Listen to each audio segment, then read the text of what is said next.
की जनसन्मान यात्रा आम्ही 2 दिवसापूर्वी महाराष्ट्रातनं नाशिक जिल्ह्यातनं चालू केलेली आहे।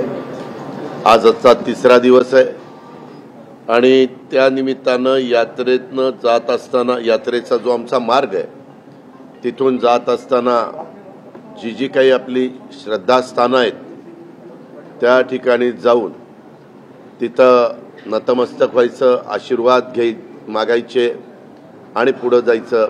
त्याच उद्देशाने आम्ही सकाळी साईबाबाच्या चरणी वंदन करण्याच्या करता, त्यांचे आशीर्वाद घेण्याच्या करता इथं आलेलो आहोत आणि इथनं पुढे सिन्नर आणि नंतर आज कोपरगाव, प्रत्येक दिवशी साधारण 2 विधानसभा मतदारसंघामध्ये जाऊन काय आम्ही सरकारमध्ये समावेश केलं आमचा झाल्यानंतर ज्या काही योजना बहिणींना, शेतकरी वर्गांना, भावांना, युवक युवतींना दिलेल्या आहेत त्या सगळ्या माहिती देण्याचं काम आम्ही करतोय। विकासाचा मुद्दा घेऊन आम्ही चाललोय। गरिबी कमी करण्याच्या दृष्टिकोनातनं आम्ही ह्या योजना दिलेल्या आहेत आणि हे सगळं समजून सांगत असताना अतिशय उत्साह आम्हाला सगळीकडे पाहायला आजपर्यंत तरी मिळालेला आहे। खूप चांगला प्रतिसाद आमच्या मायमाऊली आणि भगिनी वर्ग देत आहेत। आमचे सगळे बाकीचे पण सहकारी देत आहेत।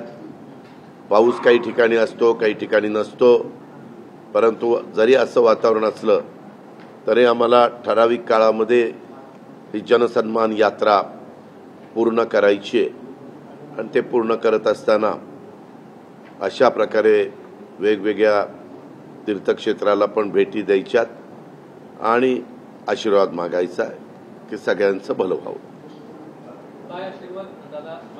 काय नाही, आशीर्वाद हेच किंवा सगळ्यांचं चांगलं, तुझ्या सकट सगळ्यांचं चांगलं व्हावं आशीर्वाद मागितला।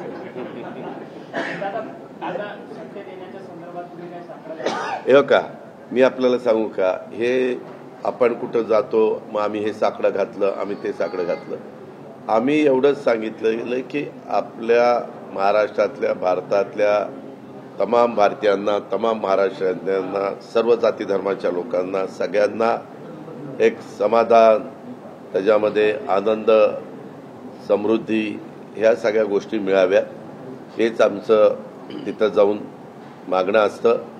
साकडं जरी घातलं तरी शेवटी मतदार राजा हा प्रमुख आहे। मतदार राजाच्या मनात जे असतं तेच घडत असतं, त्याच्यामुळे त्यांच्यापर्यंत पोहोचण्याचं काम आम्ही करतोय आणि पुढे जातो।